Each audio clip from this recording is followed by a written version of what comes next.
In 2015, NVIDIA made graphics cards for video gamers. Nobody on Wall Street cared. 10 years later, it was worth $3 trillion, more than the entire economy of France. This was not luck. It was not timing. It was one company that understood something the rest of the world would take a decade to realize, and a CEO who was willing to bet everything on that understanding.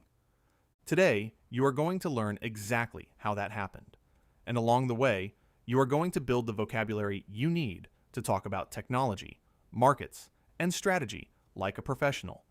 If you are new here, welcome. Deal English is your place to learn professional English through the real stories that shaped the business world. Subscribe before we continue, and stay with me until the end, because the words you will learn today are the ones that will change how you sound. In every meeting, every negotiation, and every deal. To understand how NVIDIA became the most valuable company on the planet, you need to go back to 1993. That year, 3 engineers, Jensen Huang, Chris Malachowski, and Curtis Preem, sat in a Denny's diner in San Jose, California, and decided to start a company. Their idea was specific. Computers at the time could process text and numbers with ease. But rendering images, drawing 3-dimensional objects on a screen in real time, was a different problem entirely. It required a different kind of chip. The central processing unit inside every computer, the CPU, handled general tasks sequentially, one instruction at a time. But graphics required thousands of small calculations happening simultaneously. You needed a chip built specifically for that kind of parallel work. That chip is called a GPU, a graphics processing unit, a specialized processor designed to handle many calculations at the same time, making it far faster than a standard CPU for visual and mathematical workloads. NVIDIA's founders believed this chip would transform computing. In 1993, that belief was mostly theoretical. Through the 90s, NVIDIA competed hard. The market for graphics chips was crowded and brutal. Companies like 3DFX, ATI, and S3 were all fighting for the same customers, PC manufacturers and gamers who wanted better visuals on screen. NVIDIA nearly failed more than once. In 1995, they shipped a chip called NV1 that was technically flawed and commercially disastrous. The company burned through cash and came close to collapse. Jensen Huang later said that period taught him a fundamental lesson about survival. Speed matters more than perfection. In 1999, NVIDIA launched the GeForce 256 and called it the world's first GPU. The product was a commercial breakthrough. Gamers could now render complex 3-dimensional environments in real time. The gaming industry was growing fast, and NVIDIA was positioned at the center of it. In 2002, NVIDIA went public. An IPO, an initial public offering, is the moment a private company first sells shares to the general public, allowing outside investors to own a piece of the business. It was a significant milestone. But on the scale of Wall Street, NVIDIA was a niche player, a gaming chip company. Serious investors looked elsewhere. By the mid-2000s, NVIDIA was profitable and growing, but its market cap remained modest. Market cap, short for market capitalization, is the total value of a company's shares, calculated by multiplying the share price by the total number of shares outstanding. It is the number investors use when they ask, how big is this company? In 2006, NVIDIA's market cap sat around $10 billion. That sounds large. But compare it to Intel, the dominant semiconductor company of that era, sitting at over $100 billion. And you begin to understand how the market perceived NVIDIA. Useful, profitable, but not transformational. A semiconductor, a material that conducts electricity under specific conditions, is the foundation of every modern chip. Silicon is the most common semiconductor material, and the entire computing industry is built on the ability to etch billions of microscopic transistors into silicon wafers. Intel controlled the CPU. NVIDIA controlled a profitable corner of graphics. The world seemed settled. In 2006, NVIDIA released something that would later prove to be one of the most consequential software decisions in corporate history. They called it CUDA, Compute Unified Device Architecture. It was a programming platform that allowed developers to use NVIDIA GPUs, not just for graphics, but for general-purpose computation. The idea was simple in theory. A GPU is extraordinarily fast at running parallel calculations. If you could write general software that ran on a GPU rather than a CPU, you could solve certain mathematical problems many times faster. NVIDIA made that possible with CUDA. At the time, almost no one noticed. A small community of researchers in machine learning began to experiment.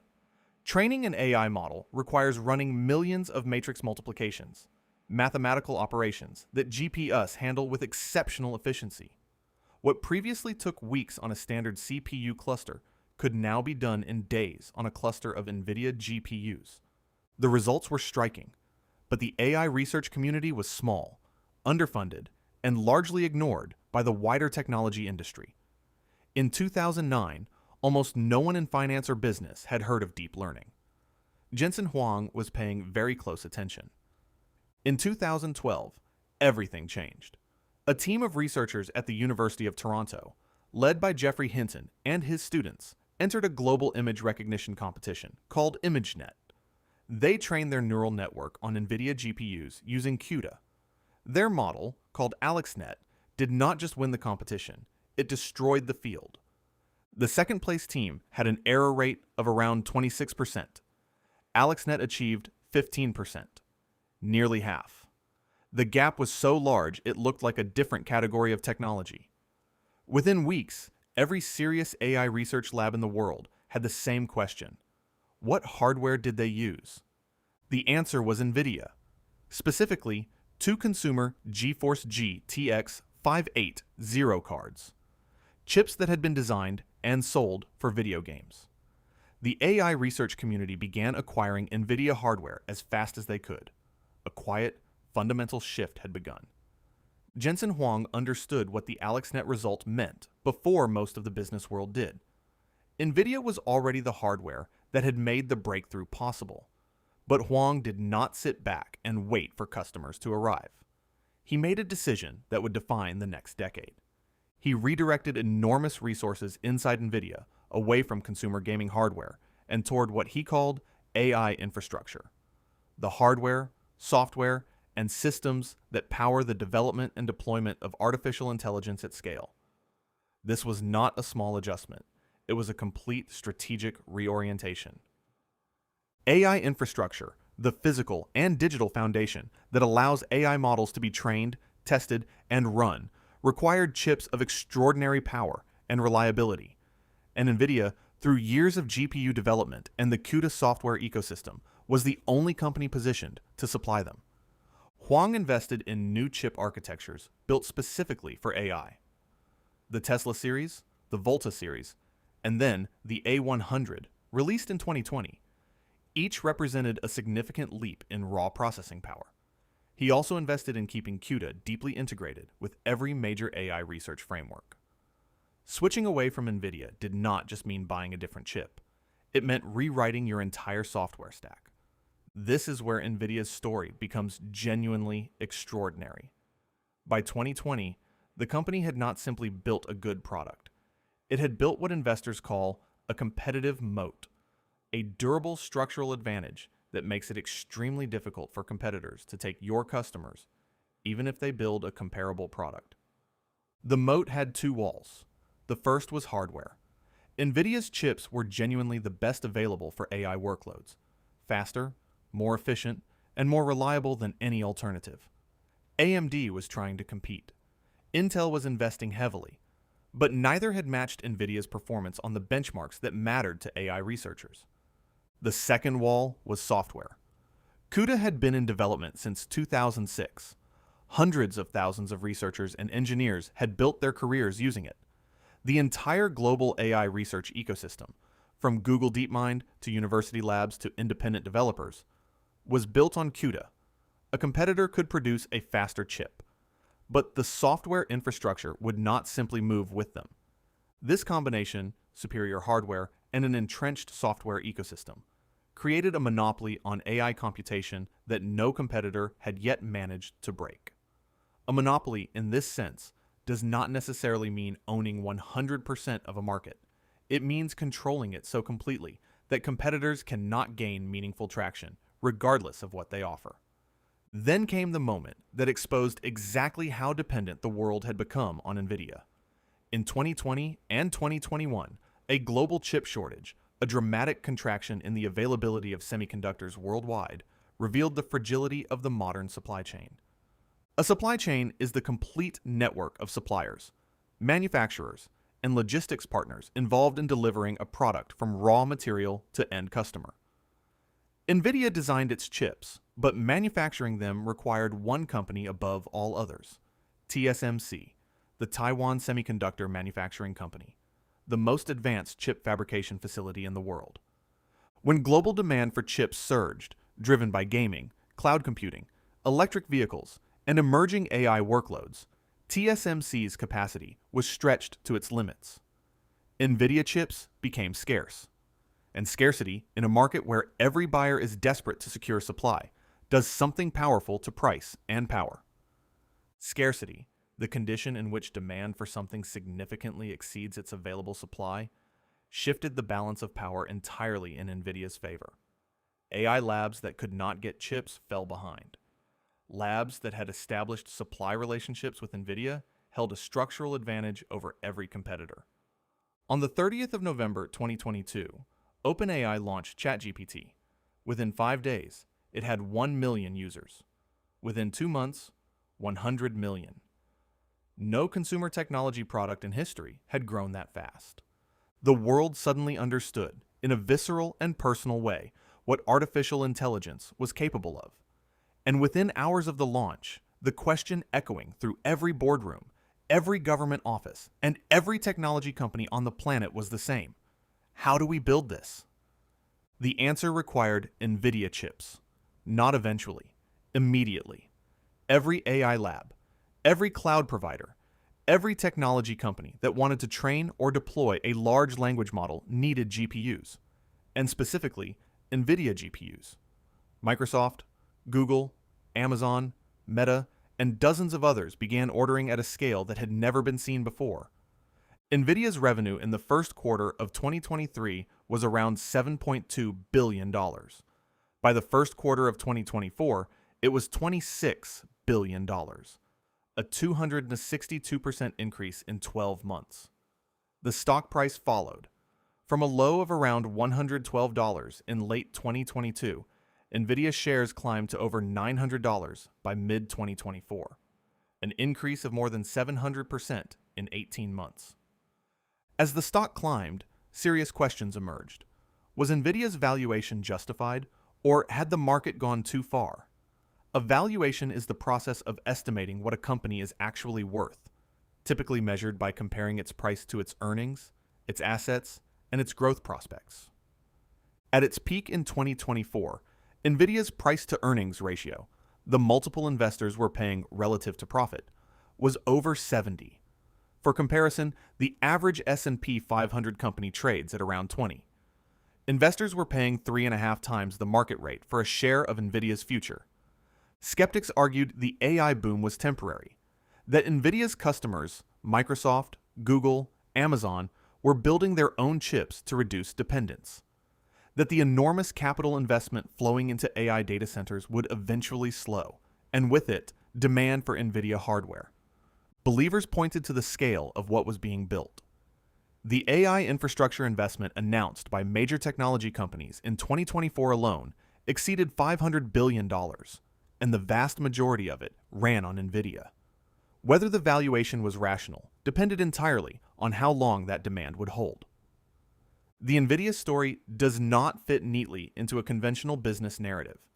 This was not a startup that disrupted a lazy incumbent. This was not a pivot from a failing model to a successful one.